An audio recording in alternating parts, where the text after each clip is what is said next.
Hi guys, welcome to Techavro. In this video, I'm gonna be showing you how to add arrows in Camtasia.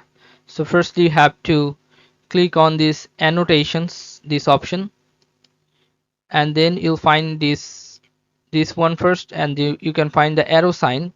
Click on arrow sign, and you'll find many arrows. Choose the arrow you want like this. Just drag and drop here.